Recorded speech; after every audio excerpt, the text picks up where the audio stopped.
네, 안녕하십니까. 한국 상인방송에서 새롭게 시작할 프로인 꼰대와 청년, 꼰대를 맡은 조용식입니다. 안녕하십니까. 청년 김수영입니다. 예. 오늘은 국민의힘 당대표 경선이 처음에는 김영의원이 청년을 하도록 해가지고 사실 반짝 이렇게 등장했는데요.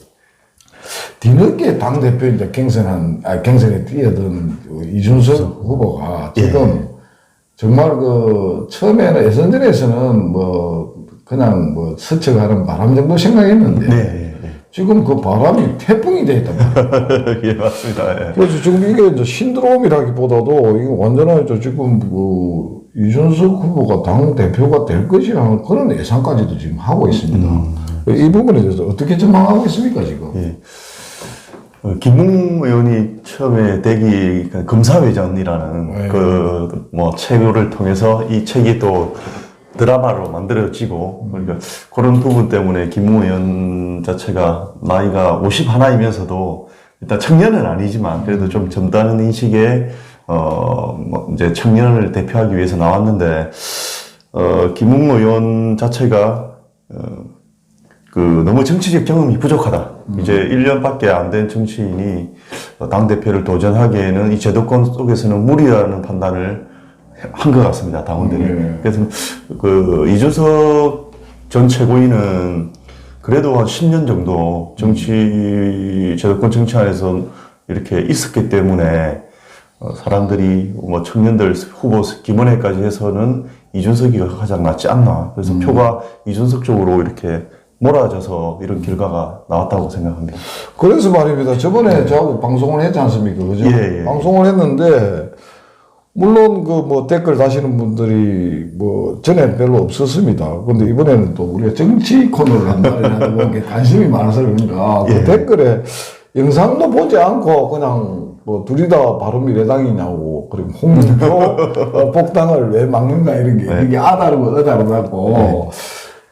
타이틀 제목만 보고 우리가 이야기하는 제목을 언론인들 야마를 하거든요. 야마를 잘 뽑아야 되는데, 어리벙벙하게 뽑아놔서 그런 건 모르지만, 그래서, 자기가 나중에 이제 방송을 보고 나는데, 그게 아니었구나, 해가지고, 댓글을 스스로 지워붙더라고요.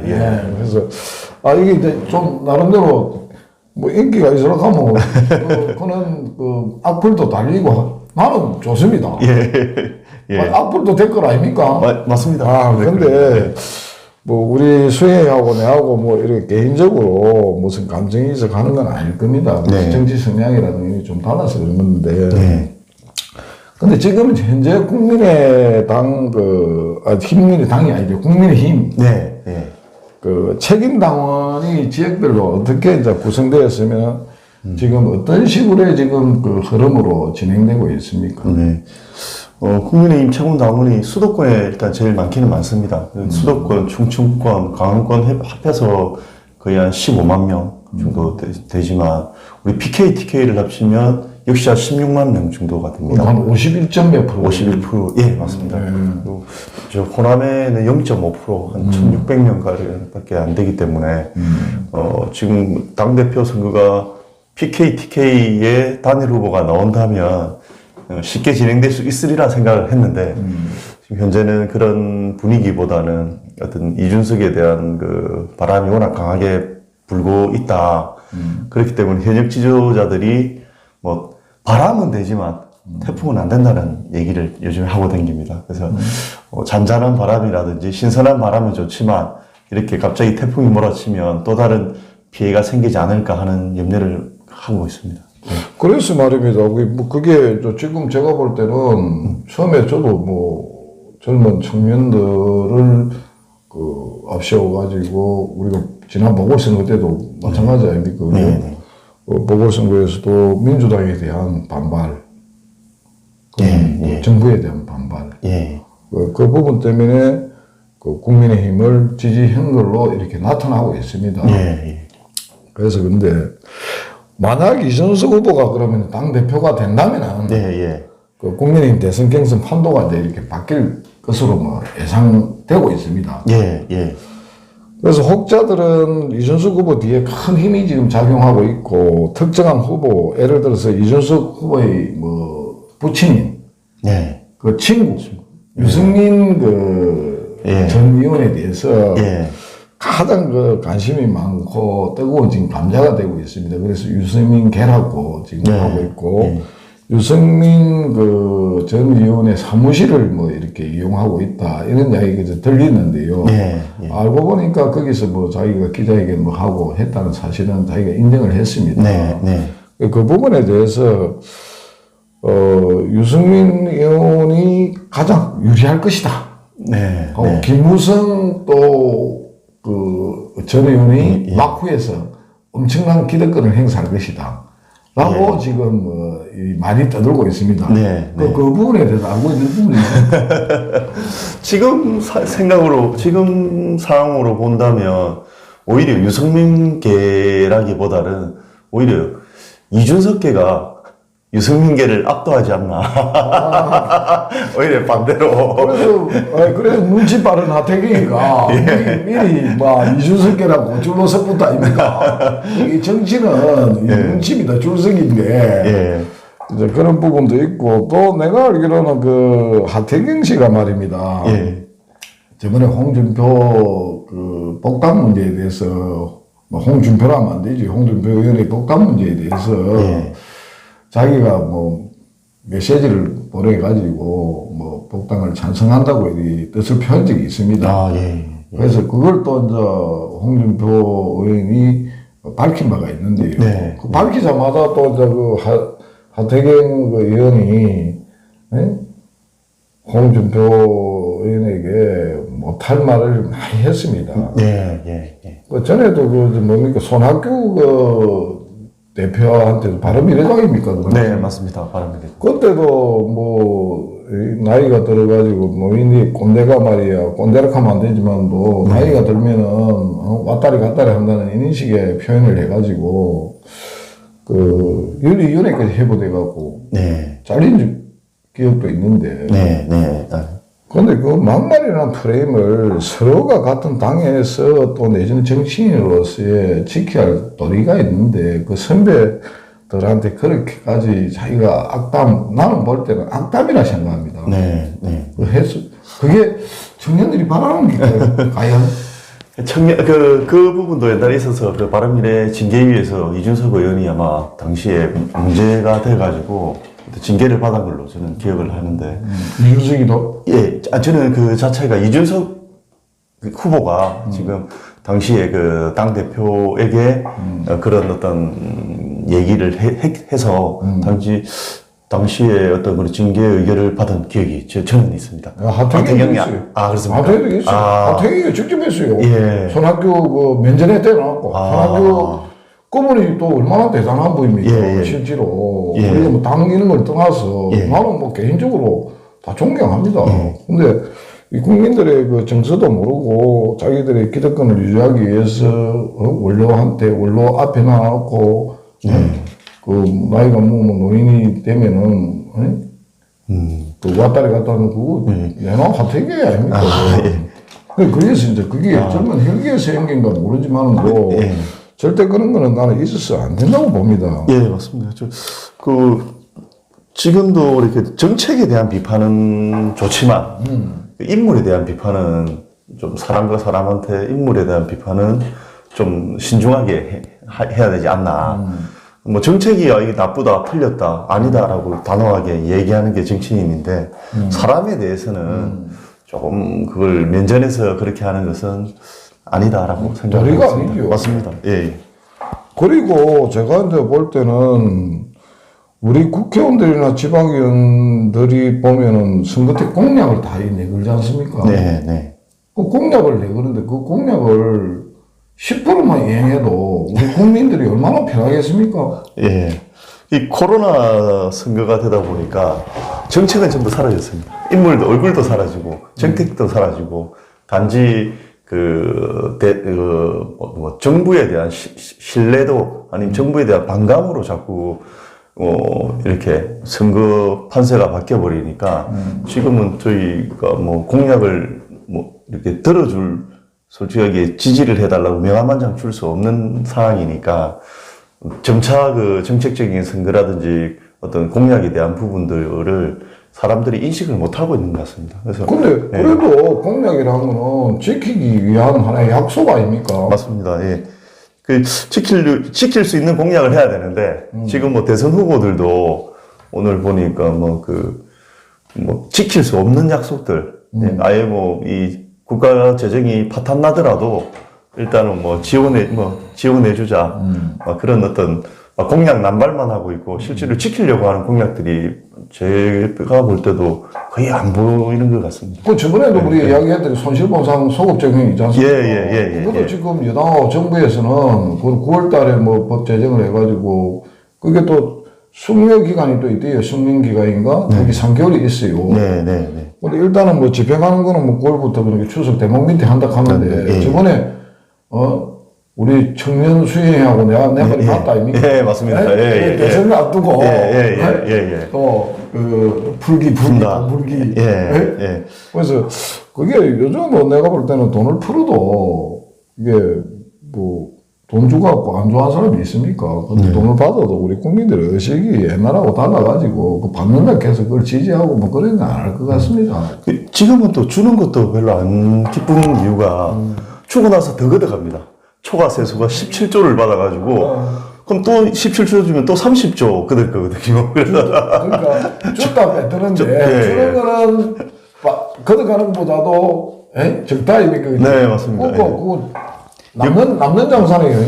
그쪽에 계속 자꾸 그래 정부에서만 남는 장사를 하고 우리 국민들은 이게 완전히 이거 눈 뜨고 다 빼앗기는 꼴이니까.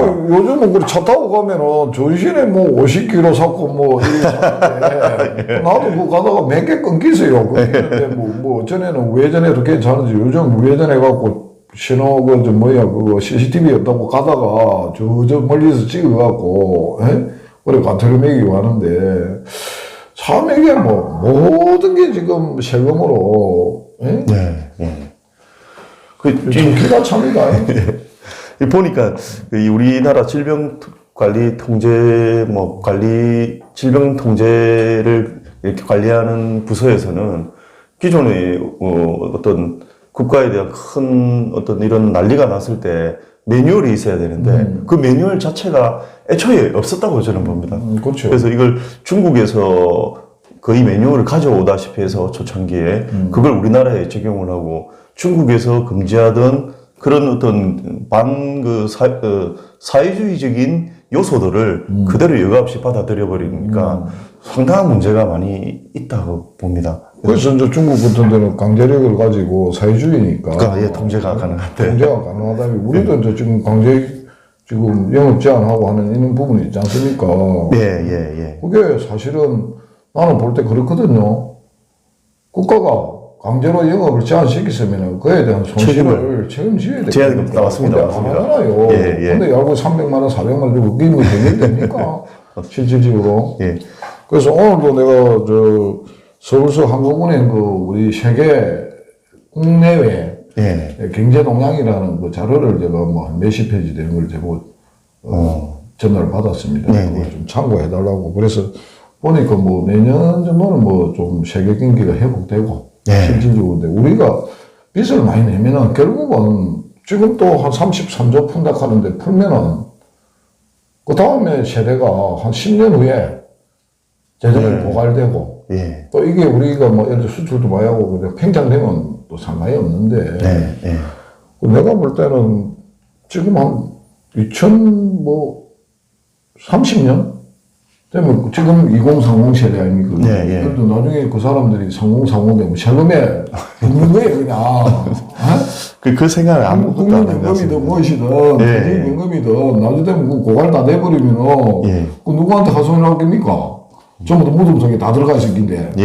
안 그렇습니까? 그래서 이제 재정 파탄이 눈에 뻔히 보이기 때문에 2030들이 현실에 대해서 벌써 포기를 하고, 뭐, 어려움을 호소하더라도 집도 가질 수도 없고, 뭐, 경제적 상황은 더 나빠지고, 그러니까 3포 세대라 해가지고, 뭐 다 포기하는 거예요. 3포를 넘어서 이제 5포, 6포 계속 갈 거지만, 청년들이 미래가 지금 보이지 않는 사회를 문재인 정부에서 만들었기 때문에 2030들의 이번 반란이 그대로 총선에 나타나지 않나. 그리고 이 반란에 대해서는 연말에 더 어려워짐을 저는 예상을 하지만, 대선이 끝난 이후에 내년 6월 달에 최악의 상황을 맞이하지 않을까라는 생각을 합니다. 그러니까 우리가 이야기가 좀 이상하게 지금 흘러가는데, 코로나까지 가붙는데, 실질적으로 이제 지금 이준석 그 후보가 당대표가 되면은, 그 유승민 후보를 대통령 만들기에 돌입할 것이다. 하고 윤석열 전 총장 같은 사람 또 영입해갖고, 일단은 그 뭐랍니까, 붐을 일으켜야 될 거 아닙니까? 경선. 윤석열 같은 사람이, 몸집이 큰 사람이 일단은 지지가 높은 사람이 들어와야, 그 당에서 흥행을 할 텐데. 장난을 치든 뭐 하든 흥행을 시키고 유승민을 몽대할 거 아닙니까? 그런 생각을 지금 가지고 있는 게 대체적인 시각입니다. 맞습니다. 어떻게 생각합니까? 저는 이준석 후보가 지금 바른정당 출신이기 때문에 당시에 그 바른정당에 관계했던 사람들을 기용하면 그 즉시 자신도 정당성을 잃을 뿐더러 우리가 함께 가고자 하는 통합의 정신에 완전히 어긋난다라고 보기 때문에 우리는 그 당내에 97%의 지지들을 얻고 3%를 얻었던 바른정당을 저희가 다 안아줬습니다. 안아줬기 때문에 이번에 그런 어떤 부분들을 생각을 해본다면 이준석 후보는 기존의 당을 지켜왔던 사람들에게 그 역할을 주고 그다음에 그 바른정당에 있었던 분들은 저희 또 그 당의 큰 집에 아주 혜택을 많이 받았기 때문에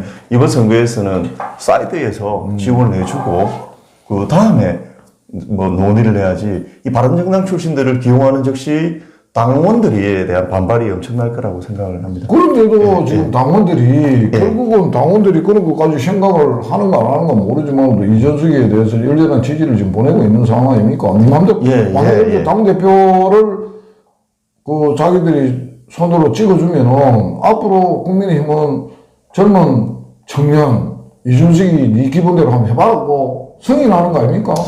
어찌 보면 그런 부분도 있지만 지금의 총선에서의 문재인에 대한 반감으로 저희 당이 승리를 했다라고 보고요.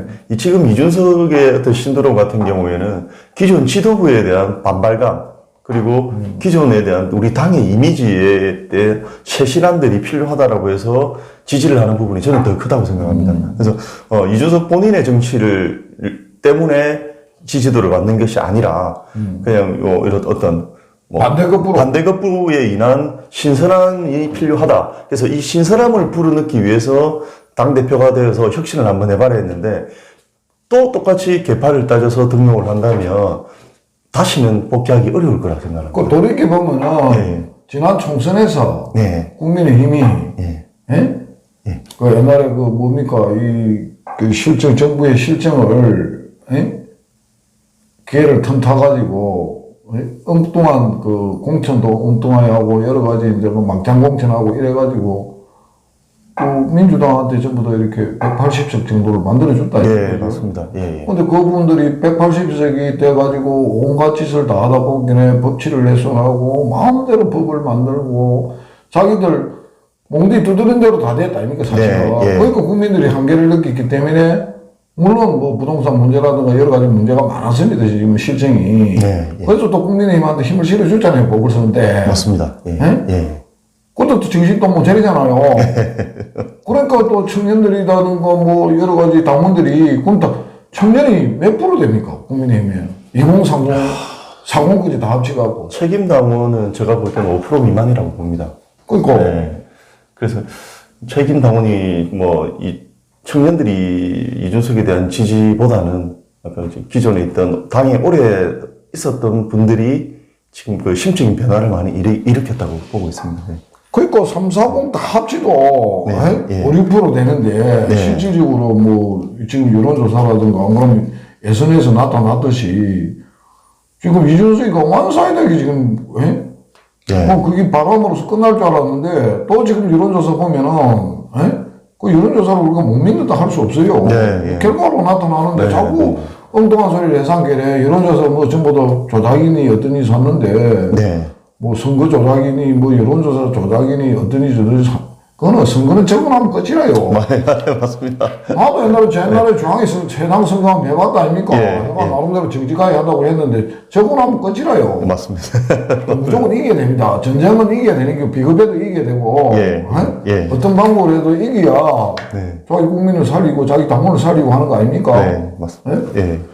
그리고 또 한 가지 이번 국민의힘 전당대회는 민주당과 달리 지난 보궐선거 결과 나타났듯이 2030에 이제 아까도 이야기했지만 많은 관심 속에서 또 이제 보이지 않는 큰 힘이 이제 작용해가지고 지금 진보 보수 뭐 언론 또 내지는 기득권 세력들 또 얼마 전에 또 서른 의원은 참 부럽다 샀고 뭐 또 다른 그 민주당의 그 중진 의원들이 전부 다 부럽다고 합니다. 근데 그게 진실일까요? 뭐 진실일 수도 있지만 뭐 저희 당이 빠르게 정계 쇄신하는 걸 가장 두려워하기 때문에 저는 뭐 진실도 일부 진실이 있다라고 봅니다.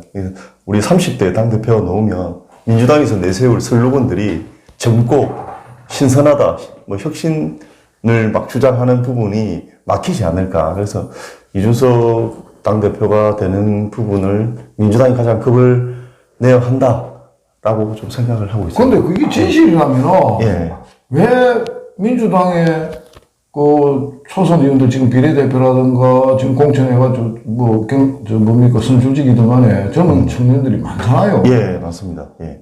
국민의힘에 비교하면 젊잖아요. 근데 그 사람들이 보궐선거 결과에 따라서 나와가지고 자기네들이 반성하고 기자회견을 했는데 왜 청년들의 힘을 꺾어버리고 입도 공하고 모든 걸 그렇게 하면서 부럽다 하고 그거 말이 안 되는 거 아닙니까? 그거는 나는 부럽다는 말은 그걸 못해서 부럽다는 말인가. 자기네들이 기득권 세력을 놓치지 않기 위해서 청년들을 억압하고 청년 의원들을 말을 못하게 하고 또 대깨문이라는 사람들은 공격을 하고 그게 무슨 진실입니까? 그래서 이번에 뭐 대깨문들이야 항상 뭐 그런 반응들을 항상 내놓고 있지만 민주당 자체에 대해서 저희 국민들이 바라봤을 때 이 애들은 자기네들이 처음 주장했던 부분과 너무나 다르다. 우리 내로남불처럼 그냥 자기는 말은 저렇게 하지만 행동은 영 거꾸로 가기 없기 때문에 내년 대선도 저희가 확실히 승리를 가져올 수 있다라고 생각을 하고 있습니다. 그게 내가 볼 때는 부럽다가 아니고 쪽팔린다. 그 말이 안 맞나? 맞습니다. 그게 맞아. 그게 나는 볼 때는 참 우리가 쪽팔린다. 그래도 국민의힘은 저런 아라도 하나 넣어가고 또 그 국민의 당원들이 힘을 끌고 갈 수 있는 역시 그 국민의힘은 자유로운 그 당이다. 지 꼬리를 지 마음대로 할 수 있는 당이다. 제 목소리를 낼 수 있고. 그러니까 저거 쪽팔리죠. 그 방송에서 아마 그 단어를 쓰지 못해서. 우리는 이 말은 뭐 쪽팔린다는 말은 부끄럽다.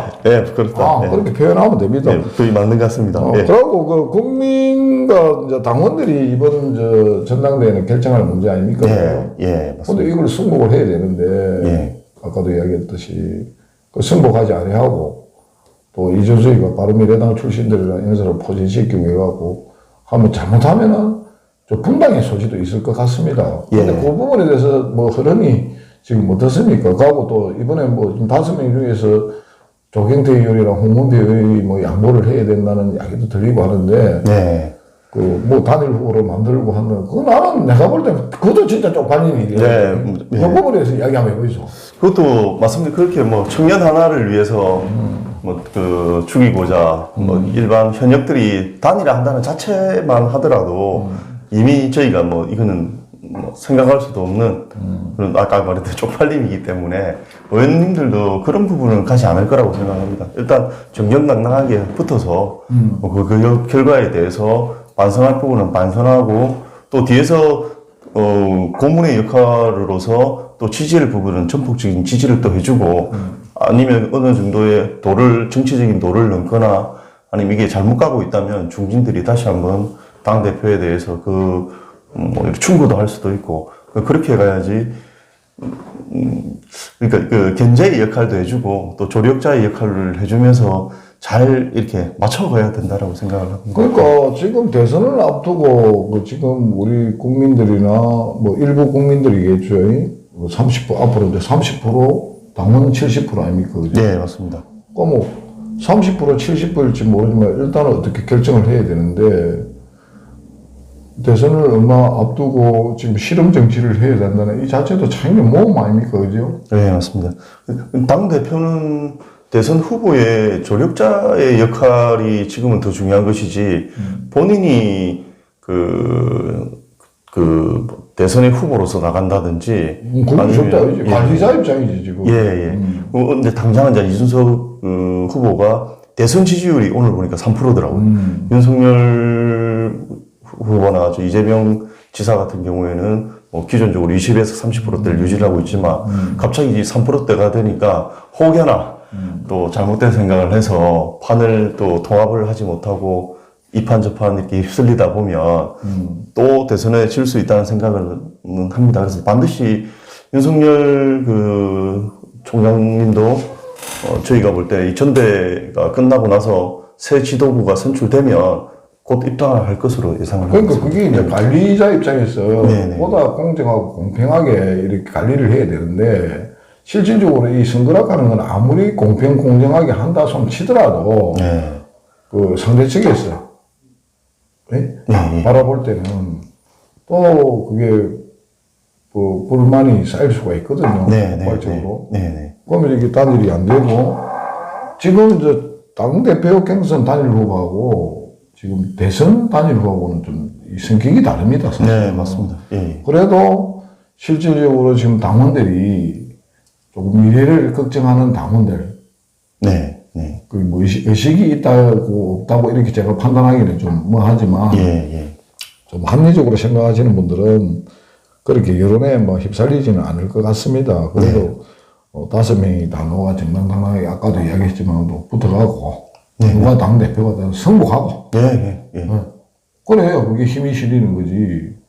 나중에 기득권 자기들이 좀 더 기득권 세력을 하고 하면 국민들이 그거 놔둡니까? 당원들이 다 보고 있는데 그런 부분에 대해서 그러나 이러한 또 염려가 현실이 된다면 국민의힘이 내년 대선에서 정권 탈환을 아까 애롭다고 이제 그런 이야기를 했다 아닙니까? 그 부분에 대해서 나름 뭐 해석을 한번 해보이죠. 차후에. 지금 시간이 얼마 남지 않았기 때문에 3개월 안에 저희도 빨리 대선 후보를 선출을 해야 됩니다. 그러면 3개월 안에 누군가 새로운 인물, 김태호 후보가 또 대선에 나간다고 선언을 했고, 기존에 있던 홍준표 의원, 복당이 곧되리라고 저는 생각을 합니다. 그 다음에 윤석열 총장, 그의 감사원장 최재형 씨도 있고, 그 한 몇 명 중에서 가장 윤석열 총장이 꼭 된다는 보장은 없지만 또 오세훈 씨도 있잖아요. 이거. 오세훈 후보는 한 번 더 5년 동안은 서울시를 하는 게 돌인데 정치가 돌이가 어디 있어? 정치는 그때 바뀌는 겁니다. 그래서 본인이 보궐까지 나와서 됐기 때문에 우리 그런 거 믿으면 안 돼요. 이때 정치하는 사람들은 잘 안 믿는 이유가 그때 상황에 따라서 자기가 촉이 좀 빨라가지고 해야 되는데 옆에서 주위에서 가만 안 놔둡니다. 전부 다 이 사람들이 지금 우리가 뭐 시의원, 도의원 뭐부터 시작해가 쭉 보면은 특히 이제 시의원, 도의원은 국회의원 공천을 줘야 한다 하지만 뭐 시장이라든가 뭐 이런 좀 큰 단위배는 아니십니까? 이런 지자체장들 이런 사람들은 정말 목련병 환자도 있어도 합니다. 선거 때만 되면은 자기도 모르게 뛰어나간다 합니까? 아니 저런 줄 알지만 옆에서 됩니다 관계네. 내가 하면 되겠나 이랬는데 아닙니다 됩니다. 진짜 몇천 표 있습니다. 몇천 표 있으면 맹랑가 오가고 막 한다 아닙니까? 그럼 뿅 가는 거예요. 그러면 이제 패관망신하는 게지. 그래서 사실은 떨어질 줄 알면 낙선할 줄 알면서도 노는 이유가 그런 겁니다 사실은. 제가 쭉 지켜보면은 오세훈 후보 같은 경우에는 제 개인적으로는 대한민국에서 가장 디지털 정치를 잘하고 디지털 홍보를 잘하고 디지털 마케팅을 가장 잘하는 사람 중에 한 명이라고 보고요. 이런 부분들을 벌써 읽었다면 디지털 선거라든지 디지털 마케팅을 읽었다면 저는 향후 6년 후에 이번 대선, 내년 대선 말고 그 다음 대선에 출마할 거라고는 예상을 하지만 절대 출마하지 않는다라고 생각합니다. 내가 볼 때는 자기가 디지털 뭐를 잘한다기보다도 나는 이야기를 디지털에 대해서 이해가 예, 예. 빠른 사람이기 때문에 예. 그 측근에서 그 참모들이 아주 그 디지털의 전문가들 예, 예. 그런 분들이 포진해 있지 않느냐 하고 맞습니다. 이번에도 서울시장 그 후보로서 처음에는 뭐 나경원, 안철수, 뭐 오세훈 3명 중에서 어떻게 보면은 최고 여러 약했는데. 약했잖아요. 예, 약했는데 그 극복하게 된 동기도 사실은 디지털을 통해 가지고 예. 뭐 그래 됐다 해도 가히 아닙니다. 맞습니다. 예. 그래서 그런 부분은 우리가 다음에 디지털 예. 부분에 대해서는 다음에 이제 뭐 논하기로 하고 예, 또 그러고 또 디지털 정당 예. 지금 위원장을 맡고 있지 않습니까? 네, 예, 예. 그 부분에 대해서는 우리가 뭐 며칠 있다가 네, 한번 네. 더 의논을 하기로 하시다. 예, 알겠습니다. 의논이라기보다 논의를 하기로 하시다. 예. 그리고 뭐 다른 이야기 뭐 할 거 있으면 한번 해보시죠. 몸이 건조하게 네. 이렇게 방송을 하는 것보다는 예, 예. 사실은 이 방송이라는 거는 임팩트가 있어야 됩니다. 네, 네. 우리 시청자들이 저 사람 둘이서 뭐 저기를 예. 저기를 씹을다고 차 없다 이런 재미가 없거든. 네. 그래서 이게 구독자가 자꾸 늘어나고 조회수가 늘어나고 또 악플도 뭐 늘어나고 네. 악플 좋아요.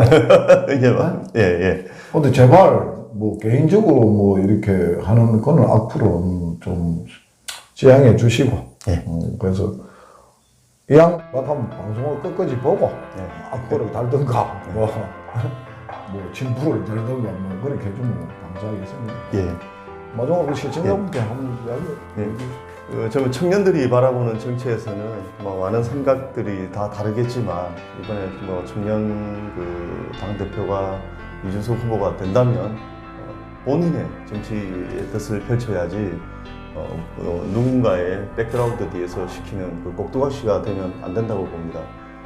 예전에 실패했던 청년들 청년 최고위로서의 실패했던 경험들과 그다음에 청년들이 왜 당시에 지지를 하지 않았던가를 한번 생각을 해본다면 당대표가 되었을 때 그러한 부분들을 잘 극복해 나갈 수 있을 것이라고 생각을 합니다. 이상입니다. 끝까지 시청해 주셔서 감사하시고요. 그리고 또 뭐 저희들 방송이 좀 시간이 좀 길다고 저렇게 조언을 하시는 분도 있습니다. 그래서 이 방송이라는 게 뭐 5분에라 10분에라 그런 얘기도 하십니다. 근데 5분 하면 인사하고 나면 끝납니다. 그래서 그게 혼자서 하면 5분은 할 수 있습니다. 근데 둘이서 하다 보면은 5분이나 시간, 10분이나 시간은 너무 짧기 때문에 그래서 조금 무료하시더라도 이렇게 시청해 주시면 감사하겠습니다. 그리고 구독, 좋아요 예. 꼭 눌러주십시오. 이거 한번 해봐요. 이거 꼭 눌러주십시오.